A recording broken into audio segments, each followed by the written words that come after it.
HSC মানেই diploma engineering এর থেকে খারাপ নয়, এবং ডিপ্লোমা ইন ইঞ্জিনিয়ারিং মানেই এইচএসসির থেকে খারাপ নয়।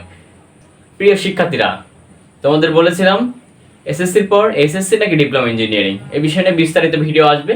তো চলে আসলাম আবারও আমি ভিডিও নিয়ে। আজকে কথা হবে এইচএসসি নাকি ডিপ্লোমা ইঞ্জিনিয়ারিং।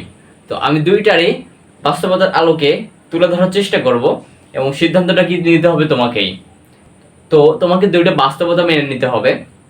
প্রথমত, যদি তুমি দ্রুত ক্যারিয়ার করতে চাও, দ্রুত পরিবারের হাল ধরতে চাও, নিজেকে স্কিলফুল করতে চাও, অবশ্যই তোমার উচিত ডিপ্লোমা ইন ইঞ্জিনিয়ারিংয়ে আসা।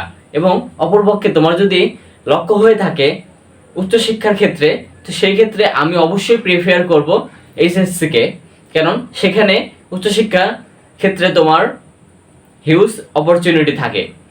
এখন আসো, এইচএসসি কি? এইচএসসি হচ্ছে একটি জেনারেল শিক্ষা, এবং ডিপ্লোমা ইন ইঞ্জিনিয়ারিং কি? ডিপ্লোমা ইন ইঞ্জিনিয়ারিং হচ্ছে একটি কারিগরি শিক্ষা।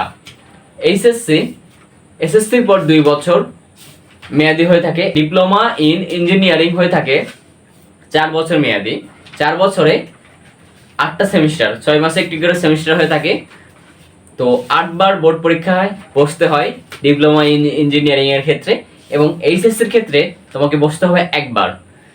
এইচএসসিতে জেনারেল শিক্ষার ক্ষেত্রে মোটামুটি থিওরি পড়তে হয় তোমার 80 থেকে 85%, এবং প্র্যাকটিক্যালের যে বিষয়টা থাকে সেটা হচ্ছে 10 থেকে 15%।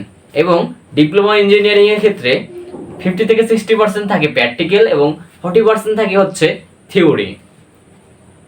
তো এখন কথা হচ্ছে তুমি কোনটা বেছে নেবে, তোমাকে অবশ্যই চিন্তা ভাবনা করে বেছে নিতে হবে।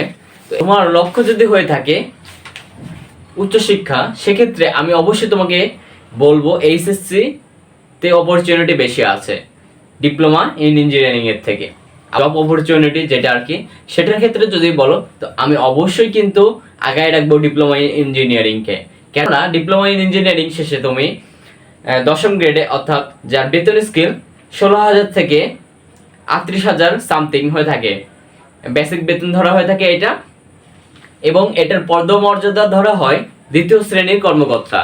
তো তুমি এসএসসির পর 4 বছর সময় দিয়ে একটি ডিপ্লোমা ইন ইঞ্জিনিয়ারিং করলে যে কোনো টেকনোলজি থেকে তোমার হাতে সুবর্ণ সুযোগ থাকছে 10ম গ্রেড, অর্থাৎ 2য় শ্রেণীর পদমর্যাদার অধিকারী হওয়ার।